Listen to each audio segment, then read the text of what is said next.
fires of a suspicious nature downtown. And what I'd like to do is I'd like to call up our Fire Chief Dennis Buchanan, to provide additional comments for you as the media. Thank you.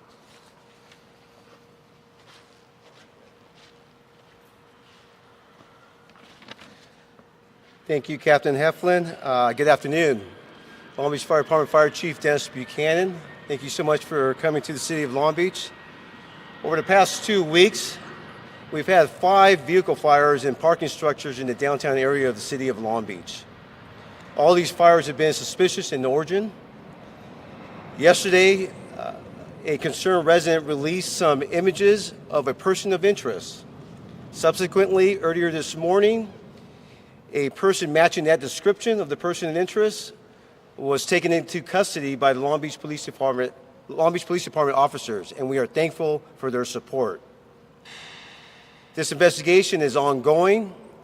Further details will be limited and to not compromise the integrity of this investigation.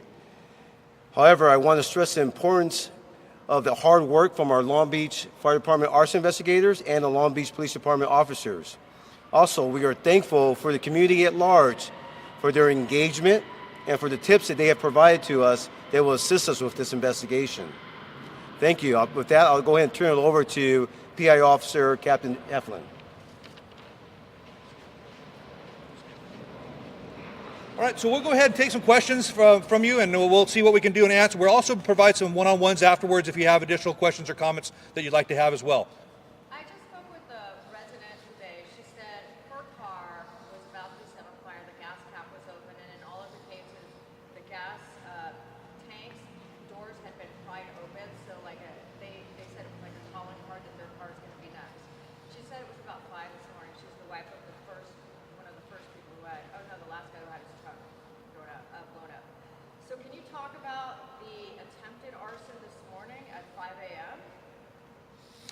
You know, I will tell you, as it relates to the actual event this morning, I don't have any additional details on that. We don't have any information relative, to, at least right now, that we're aware of pertaining to that specific scenario. But I can tell you, at least from our perspective, as it relates to the 5 incidents that we've had downtown in the carports that we were dealing with in the parking structures, that is exactly what we've identified. The individual, the person of interest that met that description, was taken into custody at approximately 2 a.m. So, to the other point of other situations, scenarios, I really wouldn't be able to elaborate on that further.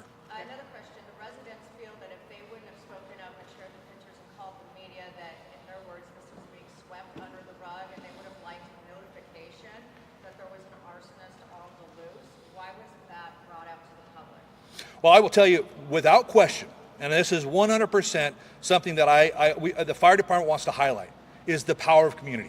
And the community came together and actually was very much a part of this conversation. Obviously, we were able to reach out to the media, and we were able to have a very good interactive discussion yesterday. And really, I have no question that played a role in the process of identifying the individual and potentially the individuals, right, that may be involved in this. I need to stress to everybody that the case is still ongoing, right? The investigation continues. And with that said, the individual that was brought in custody matched the description of the person of interest. And from that perspective, I want to continue to tell the community this. The fire department's committed to this, as well as our partners in the police department. If they see something, say something. If they identify something as out of the ordinary, to that point about the gas cap being open, report that. Because as we have seen throughout all of these investigations, little small pieces of the puzzle play an integral role in practicing and working on the case. And I think that's an important consideration here, that all these pieces play a big role in the case creation and development and bringing that individual to justice. Hold on 1 second. You didn't answer my question. Why was there not a notice sent out that we've had a series of arsons in the area for people to be aware? Well, I think as far as a series of there's the idea of the investigations are ongoing. And it's not to say that if there's a great threat to public safety, we're making sure that we're identifying that and communicating that to the community, 100%. And I think that in this case, we did what we needed to do. The individuals that were a part of this situation, these cases were under surveillance and being basically watched. And that's exactly what our fire investigators were doing as it relates to these last 2 weeks. And I think that's why we were able to do that in support with what we got from the community yesterday, that we were able to bring this case to a quick close. But you still didn't answer my question. So why didn't you just say, hey, look, there's Well, I think that's the idea is it's all under investigation. Those are suspicious fires. And for us to say it's an arson-related fire is part of that investigation. So I can't really identify this is an arson fire, 100%. We identify them as suspicious until proven. And I think that's part of the investigation. And that may not be in alignment with what people want to hear, but they are suspicious in origin by nature until proven otherwise. What can you tell us about the suspect you arrested this morning? Well, really what I can tell you as it relates to the suspect individually is it matches the description of the person of interest of the pictures that was shared out in widespread throughout the media yesterday. So that's about as much as I can go into the details because, again, the case is still ongoing and it's open. Can you talk about where you located? It was 2 a.m. Where was he? How was it that he was located? Well, it was actually our partners at Long Beach Police Department, our patrol officers actually found the individual and took that individual into custody, and then it was followed up with our fire investigators. So as far as actually the activities the individual was doing or why actually that occurred or how that occurred, I really can't elaborate on that. That was actually our partners at Long Beach PD that did that. But again, I think it's the idea that collectively we came together as a community, and that information was very visible out there in the community for everyone to report. And we received numerous reports and tips yesterday after all the media that we had and the engagement that we had yesterday. Why was that person a person of interest? I think the fact is that the idea is those are individuals that potentially are maybe in close proximity to these situations. And just because someone's in close proximity doesn't necessarily make them the primary suspect. So they're always of interest as it relates to what are they doing there? Why were they doing that? And that's really part of the ongoing investigation as a case. So that's why we identify individuals as a person of interest versus a suspect, because that's not our place until we get further information that would indicate that appropriate action needs to be taken. Do you know where he was taken into custody? Long Beach Police Department took him into custody. As far as the specific location, sir, I don't know that exactly. Is he a suspect now? That I can't comment on that. I don't have any additional information on that, and we don't have any additional details on that. All I can tell you is it relates to the investigation of the Long Beach Fire Department. Is he a Any suspect fire-starting now? devices found on his person, like lighters or anything like that? I wouldn't be able to add additional details as it relates to what they found on the individual. And as it relates to your question about being a suspect, obviously that person was of interest and taken in for additional questioning. And as it relates to when that transitions to a suspect or a person that remains a person of interest, I wouldn't be able to elaborate on that. So was he arrested or is he being detained? He was arrested. Arrested on suspicion of what? Well, I think it would most likely, and you'd have to reach out to the actual public records on that. But again, I wouldn't be able to give you the exact reason on what he was arrested. But he was brought into custody and arrested by Long Beach police officers. So, okay. He wasn't arrested for in relation to the fire. I think that was based on what they were identifying. And again, what I want to stress to you, the individual was detained and arrested, was brought into custody, okay, by Long Beach Police Department based on the information that they had available in partnership with our fire investigators. And I think that's what I need to stress to everybody here. Yesterday, that person was of interest. Obviously, information may become available with the Long Beach Fire Department investigators and the Long Beach Police Department that led that individual to be arrested and brought into custody. Arrested for what? And I think that's my point. I don't know the exact charges of what that individual was arrested, but I can tell you that the individual was arrested by the Long Beach Police Department officers. So as it relates to these arsons, he's still only a person of interest? Again, I wouldn't be able to elaborate further on that other than what I'm trying to provide to you. That's what you called it, though. Right. That's correct. Okay, so you said there could be a lot of persons of interest who are in the proximity of the fire. What makes this person of interest more interesting than the other? I think it was related to the actual fires that we've had, the number of fires that we've had, the close proximity to those fires, and basically some of the research and due diligence that have been done by our fire investigators that would determine that individual was that person of interest, and obviously potentially somebody that they wanted to have additional questions and have additional information from. Is there surveillance video of the actual fires? Because I know there's video of the dynamos where the carport was at Camden.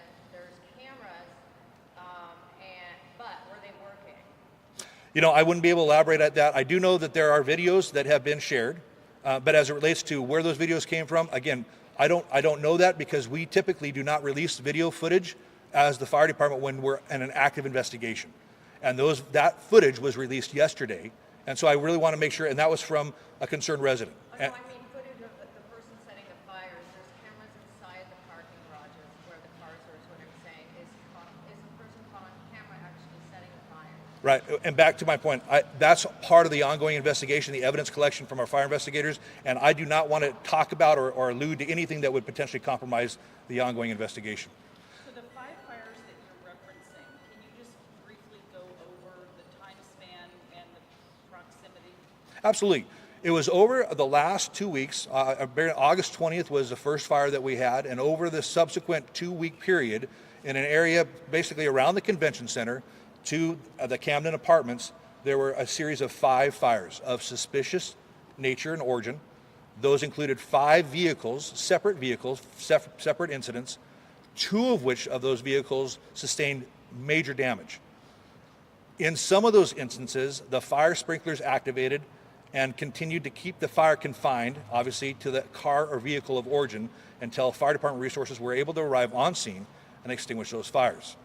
So relative to that situation, one thing that I can elaborate and allude a little bit to is what we've identified based on the ongoing investigation is that based on the opinions and the perspectives of the investigators, that the individual or individuals involved were lighting the fires in areas where they could avoid detection. In other words, an easy way in and an easy way out. So there was minimal engagement or minimal opportunity for observation. And that was something that was shared yesterday on some of the interviews that we had. But again, back to those specific incidences, 5 of them over a 2-week period relative to a confined parking structure area and along Seaside. And are you still looking for anyone else? I think that's part of the investigation. That's why I say individuals and or individual, right? So that is part of the ongoing investigation. Chief, can you explain why releasing basic details about this person's interest, his age, residency, occupation, any of those things would actually jeopardize the investigation? Can you explain why that is? No, I really can't. What I can tell you is I'm working, obviously we're in communication with our fire investigators, and our goal is to make sure that we do everything we can to empower them to correctly prosecute the case. And whatever that is, and however we can do that to support that from the fire department, at least from the public information side, we're going to do that. And we're committed to making sure that we provide not only the investigators with the tools for success, but the goal is to make sure they take it to a successful prosecution. Can you talk about how the fires were set? I think there were different ways and different versions of that. And again, Just light a car on fire. well, no, and I think that's part of the investigation. And this is where it's hard because I know that you're going to want maybe some specific answers, but that is going to be in contrary to what I can provide you based on the investigation. I mean, can we say there was some kind of accelerant used? Or? I think it's going to be situationally dependent, and I wouldn't be able to really elaborate on that. So all you're telling us basically is Long Beach Police took a person in custody, a person is in custody. And that, yes, we took a person of interest into custody yesterday and continue to pursue the investigation. The investigation remains active and ongoing. And I can say that we wanted to make sure, based on the engagement we had yesterday with the community, that they played a pivotal role in assisting and addressing this process and being a real big partner with the Long Beach Fire Department and the Long Beach Police Department into identifying this individual and proceeding and moving forward. What And assurance can you give that community that this won't happen again? well, I think that's the goal, right? Is the idea that we'll continue to be there. We'll continue to make sure that we proceed accordingly with this investigation and all future investigations. And I want to stress to the community, 100%, the Long Beach Fire Department is here to support, is here to respond, and here to address the concerns of the community. No question about it. In addition to that, with that said, we also want to make sure that they know that obviously there is a concern, and I sensed that yesterday at Camden with all the conversations that we had with individuals yesterday, and we want to make sure we put those concerns and fears aside, to rest, because we hear them, and we hear them loud and clear. And our resources stand ready to respond, stand ready to engage, and our fire investigators are doing everything they can to make sure we provide for the public safety of our community at 100% of everything we do. Hey, I spoke with 3 victims and then another resident, and they feel that if they wouldn't have come out and they called the media and they put this stuff out here, that it would just continue happening. They feel like it was really them that put this out in the spotlight, put the heat on it so you guys would go on and catch this guy. Well, I think, and I could see how that would be a feeling, right? I could see how that could be a public sentiment. But I can tell you right now, that wasn't the case. This investigation was very active, very engaged, and very connected, right? And so our fire investigators were actively pursuing this regardless of what happened yesterday. And I want the community to know that. Just because they felt obliged or obligated to share those videos with the media because maybe they didn't feel that there was getting enough attention to that, that was not the case behind the scenes. behind the scenes, the investigation was being conducted in a very clear and concise manner. And I really want to stress that to the community. That's an unusual thing, and where we try not to allow a lot of that information out because we don't want the individual to go into hiding. We want to make sure that we are able to identify the individual to the best of our ability and bring that situation to a close. Because obviously, the longer that progresses, the longer that stays open, the higher potential is for additional fires and additional incidents. And we don't want that. So, Two things. The video, the images that I think we all have. Number one, is that the guy, the person of interest who police have in custody? And I think you just said he was arrested yesterday. I thought he was arrested like early this morning, 2 a.m. Okay, so after Chelsea Jean's car he was going for the gas, I guess. And they were. I wouldn't be able to comment on that. I can just tell you around 2 a.m. this morning is when that arrest occurred. Okay, but the images that now all these residents have given all of us, is that the person you guys That is the person that matches the description of the person of interest that was shared yesterday. What has he been taken into custody for? Was he arrested for at this point? I think that remains the question. I don't know that. That would be something that you have to reach out to Long Beach Police Department, the booking department, and follow up with them directly on what the details of the arrest were. Where did he go from You here? have the guy who started this fire. Again, back to my that would be conjecture for me to say that right now because the investigation is ongoing. Well, then why should the community feel assured? Because the fire department's here. The fire department's here to support them. The fire department's here to respond. And I want to stress to them, right? We talk about the life safety risks associated with parking structures and parking garages in high-rise or apartment buildings. Each of those fires were successfully put out and limited to the vehicle of origin and did not pose a life threat to any individual or occupant in that building because of the rapid response of the Long Beach Fire Department to address that concern. Now, again, that's the goal, is to make sure that we get there quickly, to make sure that we're incorporating, engaging our community, provide additional information, and to let the community know if they see something, please report it, because that can be a critical component to making sure we prevent future instances from occurring. We'll do one-on-ones available, but that concludes our press conference today. Thank you for your participation. We appreciate you being here to support us. And if you have any additional questions, comments will be available afterwards. Thank you.